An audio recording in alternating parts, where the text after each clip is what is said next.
구독, 좋아요 눌러주세요.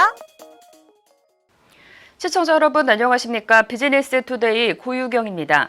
9월 25일 금요일 오늘의 주요 뉴스 전해드립니다. 첫 소식입니다. 두 자녀의 아버지였던 해양수산부 산하 공무원 A씨가 연평도 인근 선상에서 실종된 뒤 북한군에 의해 바다 위에서 무참히 살해됐다는 소식에 시민들은 격양된 반응을 쏟아냈습니다. 특히 청년층이 이번 사건에 보인 관심과 분노가 큰 것으로 나타났습니다.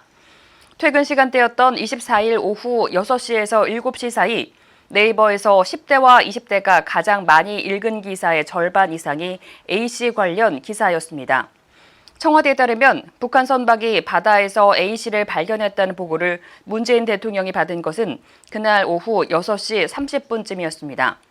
그러나 네티즌들은 일반인도 아니고 공무원이 사라졌는데 대통령이 보고 한 번 못 받았겠느냐며 문 대통령은 6시간 행적을 초단위로 해명하라고 요구했습니다. LG전자가 디오스 식기세척기 스팀의 빌트인 전용 모델을 출시했습니다.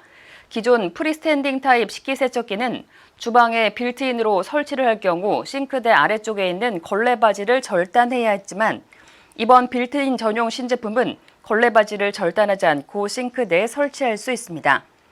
또한 도어 전면에 잔여 시간이 표시되고 내부 선반에 다크 실버 색상을 적용해 고급스러움을 더했습니다.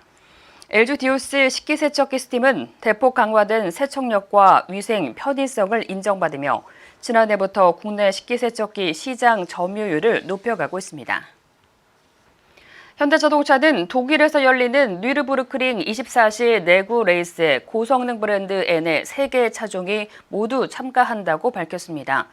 뉘르부르크링 서킷은 73개 코너로 구성된 약 25km 길이의 코스로 좁은 도로폭과 급커브 등 혹독한 주행 조건을 견디며 24시간 달려야 하는 대회입니다. 올해 5번째로 참가하는 현대차는 2016년부터 작년까지 고성능 브랜드 N의 모든 차종을 완주시켰습니다. 현대자동차 관계자는 올해는 팬들을 직접 초청하기 어려워 24시간 레이스 라이브 스트리밍으로 함께 할 것이라고 말했습니다.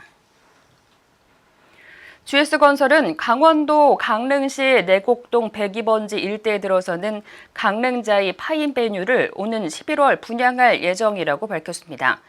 강릉자이 파인베뉴는 총 918가구 규모로 단지에서 약 2km 거리에 KTX 강릉역이 위치해 있어 서울까지 약 2시간이면 이동이 가능합니다. GS건설 분양 관계자는 강릉에서 처음 선보이는 자이 브랜드 아파트인 만큼 상징성과 희소성을 갖추고 있다며 강릉 지역의 랜드마크 단지로 조성할 것이라고 말했습니다. 대림산업은 경기도 수원시 영통구 이이동 일대에 짓는 이 편안세상시티 광교 오피스텔을 분양 중이라고 밝혔습니다. 단지는 지상 15층 총 450실 규모로 광교 신도시에서도 최중심 입지로 꼽히는 센트럴타운 인근에 있어 풍부한 배후 수요를 확보할 수 있습니다. 분양 관계자는 주요 업무지구나 산업단지 등 직장과 가까운 오피스텔은 투자 수요뿐만 아니라 거주를 목적으로 한 실수요도 충분하기 때문에 단지의 가치가 높게 나타난다며 이 편한 세상 시티 광교는 투자 수요와 실수요를 모두 충족시킬 수 있는 오피스텔인 만큼 계약도 원활하게 이루어질 것으로 기대된다고 말했습니다. 하이드진로가 추석 연휴를 맞아 편의점 전용 홈소맥잔 기획팩을 선보이고 골목상권 홈술족 공략에 나섰습니다. 기획상품은 냉장매대 진열용 패키지로 출시해 편의성을 높였으며 추석 연휴를 포함한 약 2주간만 한정 판매할 예정입니다.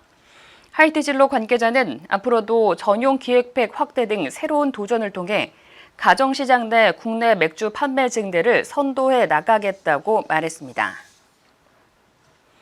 KT는 엔젠바이오와 유전자 정보 분석 기반 맞춤형 디지털 헬스케어 서비스를 공동 개발해 사업화에 나선다고 밝혔습니다. KT 사내벤처 1호로 시작한 엔젠바이오는 유전체 분야 연구 개발과 시약 제조, 소프트웨어 연구 개발 및 정밀 진단 전문 회사입니다. KT는 인공지능과 빅데이터, 클라우드 등 ICT 플랫폼 역량을 엔젠바이오에 제공해 유전자 정보 분석과 저장 관리 환경을 고도화하고 엔젠바이오는 건강관리에 필요한 유전자를 분석하는 기술을 활용한 맞춤형 건강관리 코칭 서비스를 KT 고객에게 제공할 계획입니다. KT 이용규 상무는 데이터에 기반을 둔 디지털 헬스케어 서비스와 플랫폼을 꾸준히 확장해 고객의 더욱 건강한 삶에 기여할 것이라고 말했습니다. 북한이 해상에 표류 중인 우리 국민을 사살하고 시신을 훼손하는 동안 정부는 자체 감시 자산뿐만 아니라 미국 측으로부터 공유받은 정보를 종합하고도 상황 판단에 실패한 것으로 나타났습니다. 25일 복수의 외교 소식통에 따르면 정부는 군과 정보당국, 청와대, NSC 등 여러 채널을 통해 이번 우리 국민의 총살 사건과 관련한 정보를 미국 측으로부터 공유받았습니다.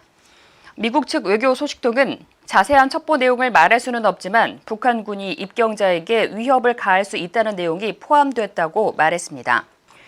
이어 여러 정보를 봤을 때 남한 공무원이라는 사실을 확인한 북한군이 총살에 나설 가능성은 적다고 정부가 최종 판단을 내렸다고 보는 게 맞다고 전했습니다.